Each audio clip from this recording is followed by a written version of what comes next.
If you asked anyone in our circle, they'd tell you Emily and I were that couple.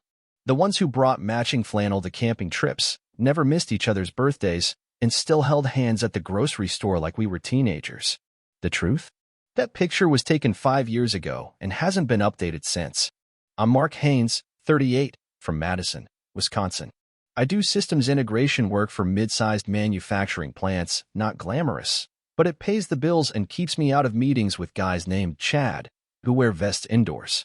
Emily, my wife, 36, works in healthcare administration at a private practice, which sounds noble until you realize it mostly means arguing with insurance companies and pretending her boss isn't a sociopath in a Patagonia fleece.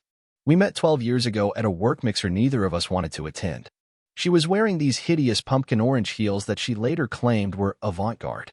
I called them traffic cones, she laughed, and that was it. We were off to the races.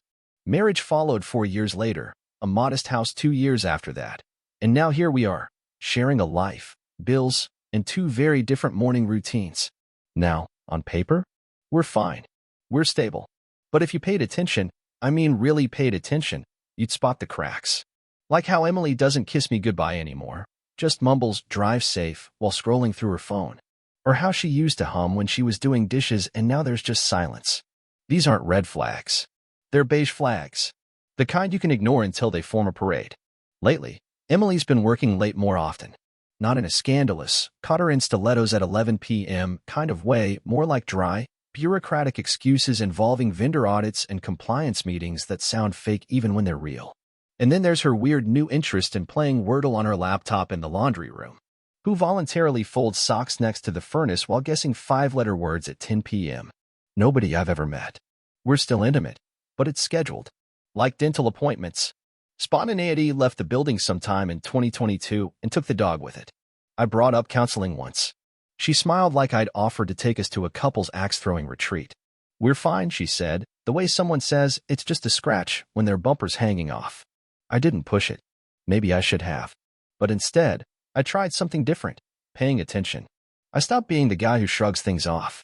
I started logging little things in my head, a weird receipt here, a change in her tone there. Not obsessively. Just observing. And the more I watched, the more I realized something wasn't lining up. Then came the kicker, the one moment that should have meant nothing, but changed everything. It was a Thursday night. She was on the couch with her laptop, something about policy memos.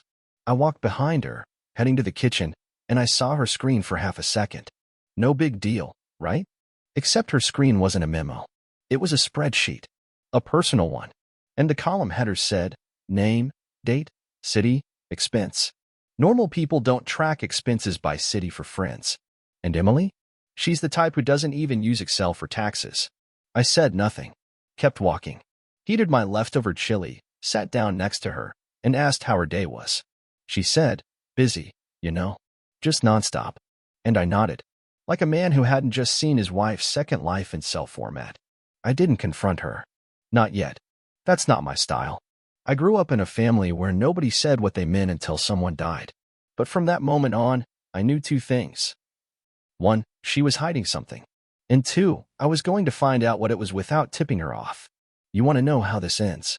So did I. But before we get there, let me walk you through how it started. Because once you see the whole thing laid out, the late nights, the fake spreadsheets, the chess game I didn't even know I was playing, you'll realize what I did. She wasn't just drifting. She was already gone. And I was about to find out just how far. It started with a dumb birthday card. Not even a real card.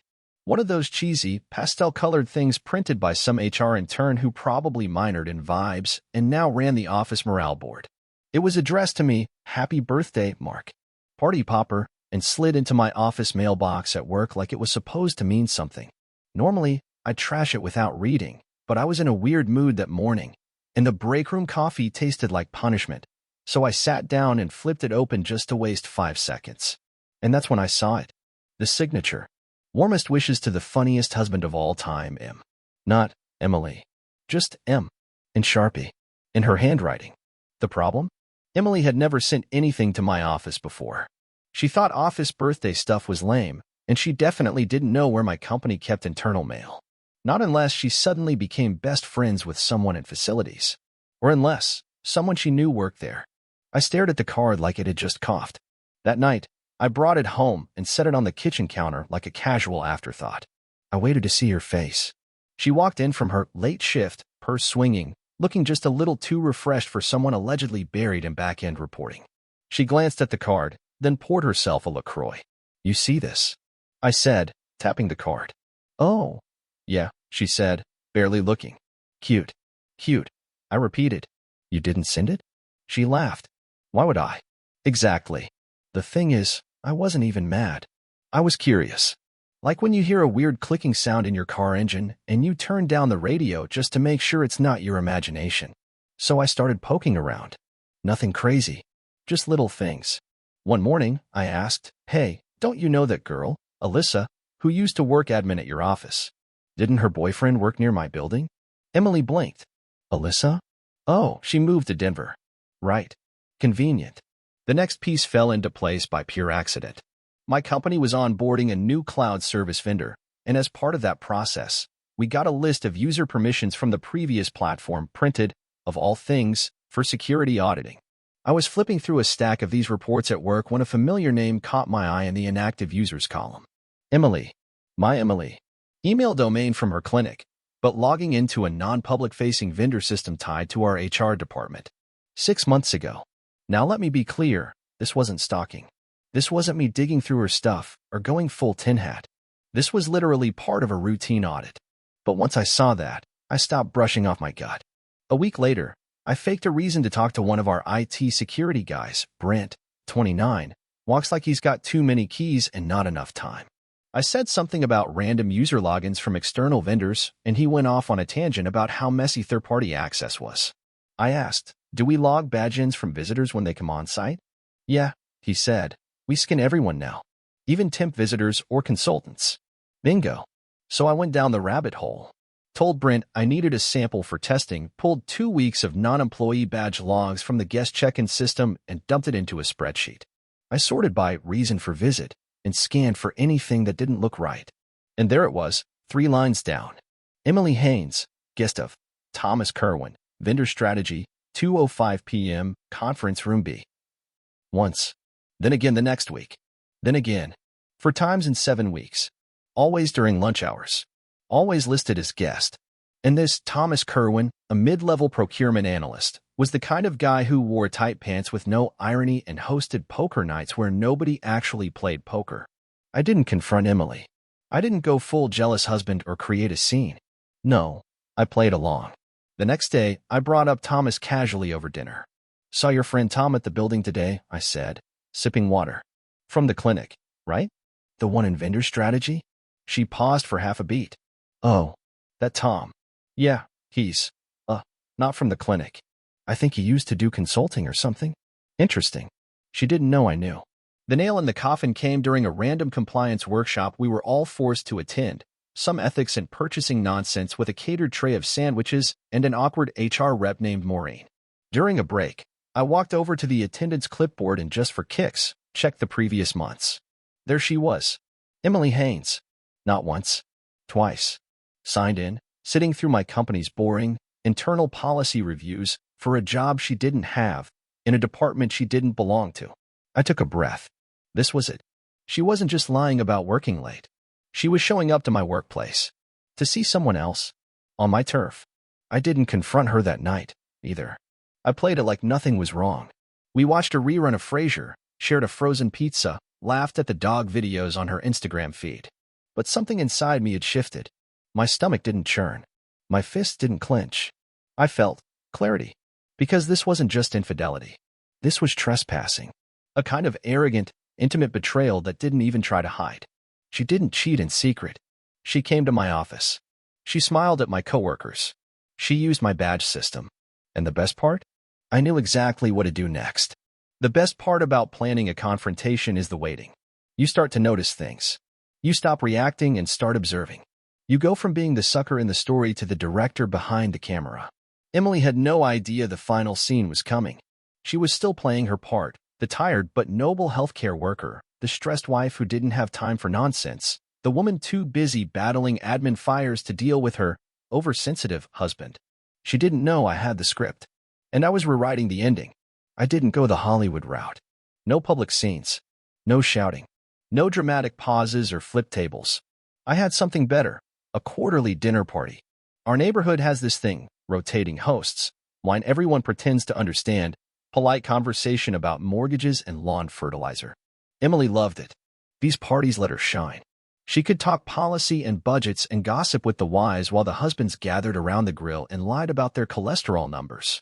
It was her stage. So I picked that night. We were hosting. I made sure the guest list was tight. 3 couples we knew well, and 1 new couple Emily had been dying to meet. Some guy from her gym and his wife, apparently super cool, which in Emily's speak meant attractive enough to make her seem more interesting by proximity. I made dinner myself. Brisket, roasted carrots, bourbon pecan pie, the works. Emily didn't even question it. Thought I was trying to win her back, which almost made me laugh. She wore that navy dress she saves for when she wants to feel admired. I watched her do her makeup in the hallway mirror and wondered if she even remembered what it used to feel like to care. Guests arrived. Wine was poured. Conversations bloomed like fake flowers, all color, no scent. Then I brought out the game. Oh God, Emily groaned when I dropped the box on the coffee table. Truth deck? Mark, seriously? It's fun, I said. Come on, everyone's had 2 drinks. Let's stir things up. Truth deck is one of those icebreaker games with cards that say things like, what's your biggest regret? Or, have you ever lied to your partner?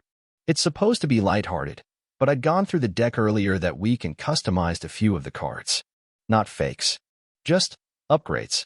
We went around a few times. Laughter, eye rolls, awkward glances. Then I pulled the card I'd buried in the middle. I read it out loud. What's something you do that your partner doesn't know about? The room buzzed. Someone joked about buying snacks and hiding the wrappers. Another guy confessed to using his wife's expensive conditioner because it smells like competence. Then it was Emily's turn. She smiled. I sneak old cookies from the freezer after he says we're out. Laughter. Cute. Believable. Harmless. Okay, I said. My turn. I picked the next card. Another plant. It said, what's something you've recently discovered that shocked you? The room quieted slightly. A ripple of curiosity passed through the group. I looked at Emily. Deadpan. I found out my wife's been visiting my office during work hours under a fake pretense to see a guy named Thomas Kerwin, who works in procurement. Dead silence. Emily froze, glass halfway to her mouth. Everyone else? A mix of smiles dying, eyes widening, forks pausing midair. I could hear the HVAC system kick on. I didn't blink. She even sat through 2 of our company's internal compliance seminars, I added. Really brave stuff. Emily set her glass down. Slowly. Controlled. Like she thought she could salvage this. Mark, she said, voice low, can we talk in private? I turned to the group. See, that's the part that gets me. Not the affair people cheat. It's stupid but not rare. It's the effort. The planning. You don't stumble into an access badge and guest logs and HR forms. That's a conscious choice. The guy from her gym was staring at the rug like it owed him money. His wife's mouth was slightly open, like she'd paused mid-sentence an hour ago and hadn't found a reason to resume. Emily stood up. Mark. Now. So I got up. We walked to the kitchen. I leaned on the counter. She stood with her arms crossed like she was about to discipline a teenager. Have you lost your mind? She hissed. Nope, I said, calmly. Just tired of pretending I don't know what's happening. This is not the way to handle it. Sure it is. It's the only way you'd listen. She ran a hand through her hair. Mark. There is nothing going on. Thomas and I cut her off. Spare me. I've seen the guest logs. I've seen your name in our internal badge system. You think my company doesn't track visitors? This isn't a rom-com, Emily. It's a corporate campus. Silence. I never slept with him, she said, barely above a whisper. I shrugged. Honestly, that's not even the worst part. Her eyes narrowed. Then what is? You didn't even bother to hide it well. You walked into my world like it was yours. Like I was some background character in your little lunch date soap opera. That's not what it was, Emily, you showed up. Multiple times. Middle of the day. Using your real name. She looked down. For a moment, I thought maybe she'd own it. Instead, she tried the spin. I was going to tell you. No, you weren't, I said. You were waiting to see how far you could take it before I noticed. She blinked. That hit her. This marriage. I said. You already left. You just forgot to pack. I walked back into the living room and picked up the truth deck. The guests hadn't moved. Someone coughed. Well, I said. Let's move on to the next round, shall we? Nobody laughed. Nobody spoke. The night died quietly. Emily stayed silent the rest of the evening. After everyone left, she went upstairs. I stayed on the couch and opened my laptop. The next morning, I filed the paperwork. No warning. No, we need to talk. No long speeches. Because when someone walks into your office building to cheat on you, the exit doesn't need a grand goodbye. It just needs a locked door. The great thing about revenge is that when it's done right, it doesn't look like revenge. It looks like clarity. It feels like freedom. It tastes like quiet, polished victory while your enemy's still trying to figure out what just hit them. Emily had no clue I'd filed. I didn't slam drawers or stomp around the house. I made coffee every morning, mowed the lawn, watched the Brewers lose another series. I kissed her on the cheek on autopilot before she left for her late meetings and said, "Drive safe," the way she used to say it to me when she was too busy texting someone else. The only difference? I was done playing husband. I was performing. I didn't want to scream. I wanted to dismantle. Step 1 was the lawyer.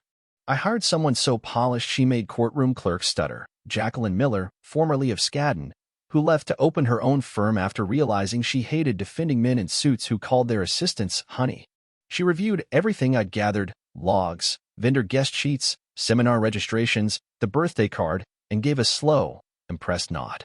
"We're not going to destroy her," she said, tapping the desk with a perfectly manicured finger. "We're going to let her ruin herself." Step 2, finances. Emily didn't know how our money actually worked. She knew how much we brought in. She didn't know where it all went. I'd set up our systems years ago, autopay, staggered accounts, quiet little investments. She just saw a joint balance and assumed the rest took care of itself. It didn't. I rerouted everything. My paychecks, investment dividends, business account transfers, all moved to a new trust account in my name only. Perfectly legal. I even left the joint account a generous $5,000 cushion, just enough to avoid raising suspicion, not enough to keep her comfortable. Next, I emailed my accountant and changed the beneficiary on my life insurance and retirement accounts. It took 12 minutes. She wouldn't find out until much later. That's the beauty of digital systems, they're silent. Step 3, her job. Emily worked at a healthcare administration office that took compliance very seriously. I knew their HR department. Not personally, but well enough to understand how their system worked. I made one anonymous call and left a message on their tip line.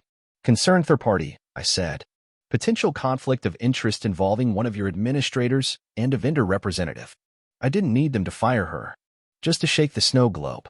She'd be forced to explain herself. On record. And Thomas? He'd either deny everything and let her twist in the wind, or admit it and go down with her. Either way, the next lunch meeting would involve an HR rep and a written warning. I waited 2 days. Then I scheduled our financial review meeting. Every year we sat down to talk through the budget, retirement goals, savings plans, property tax forecasts. She always dreaded it. So I turned it into an event. Made dinner, candles, baked her favorite chocolate chip cookies. She thought I was trying to repair the marriage. Smiled like she still had the upper hand. When we sat down, I brought out the folders. Not the real ones, mock-ups. Filled with blank statements, blacked out account numbers, meaningless charts. "I've been thinking a lot," I said, voice steady, "about how to reset." She nodded slowly. "Me too. I'm glad," I said, "because things are about to change." Then I stood up, walked to the drawer, and handed her the manila envelope. She looked confused, then opened it. Inside was a printed divorce petition. No fanfare, no speech, just paper. She stared at it for a full 10 seconds before speaking. "Is this a joke?" "No," I said. "It's a recalibration. You can't be serious." I tilted my head. "Why not? You've been operating solo for months. I'm just formalizing the split." "Mark," she said, setting the papers down. "This is insane. We need to talk about this." We talked. At the dinner party. That wasn't a real conversation. That was a performance. "And you're an expert at those." She blinked. I let the silence stretch. Then she tried the guilt card. "You're just going to throw away everything? Without even trying counseling?" "Oh, I tried," I said. "Remember last year? When I brought it up and you laughed?" "That's not fair." "No," I said. "Fair would have been you not sneaking into my building to have an emotional affair with a glorified procurement rep who wears AirPods to meetings." She stood. "Paced. We can fix this." "We won't." "Because I already fixed it. With a lawyer." You're going to make this ugly, she warned. I smiled. No need. It's already been submitted. You'll get a copy from Jacqueline's office by Monday. You planned this, she said. You've been pretending. Exactly, I said. You know how exhausting it is to live with someone who thinks they're smarter than you? Who thinks you're too passive or too clueless to notice the lies? You're not subtle, Em. You're just arrogant. Her face flushed. I haven't even. Don't lie again, I said, calmly. I've got everything I need. And I did. I didn't just catch her cheating. I outmaneuvered her, silently, methodically, while she thought she had the reins. Over the next few days, the dominoes fell. Her HR department contacted her for a routine audit involving vendor interactions. She came home rattled. Didn't mention Thomas. Didn't mention me. Just stared at her laptop like it betrayed her. The joint bank account? Dry by Friday. The lawyer's letter? Delivered Monday. And the final stroke? I left a note on the bathroom mirror before moving out. It wasn't a rant or a bitter goodbye. It was just one line, written in Sharpie on a post-it she used to leave on my lunchbox. You should have kept your visits to the lobby. The text came on a Sunday morning. Just 6 words. Can we please talk? Just once. No punctuation. No emoji. Just that weird, desperate tone people use when they're trying to seem calm but are bleeding under the surface. It had been 2 weeks since the papers hit her inbox. 2 weeks since the lawyer sent her a polite yet unmistakably direct email titled, Haynes versus Haynes, Initiation of Proceedings. Emily hadn't tried to stop it. No impassioned monologues. No home-cooked meals to win me back. Not even a fake apology. But now she wanted to talk. Of course. The moment she realized I'd made it real, the moment the life she curated for appearances started cracking at the edges, now she wanted to talk. Not when I first noticed the weird hours. Not when I asked about the consulting guy.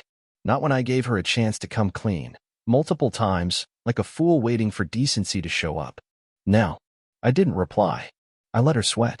3 hours later, another ping. Mark, please. I just want a civil conversation.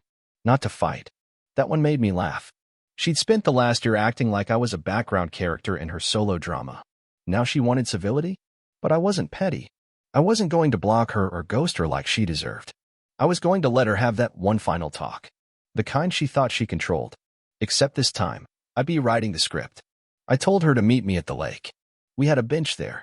One of those spots couples claim is ours, like it's some sacred location that makes the relationship bulletproof. We'd sat there on anniversaries. We'd planned vacations on that bench. I figured it was only fitting to end it there, where we used to plan everything we now had to unravel. She showed up 5 minutes early.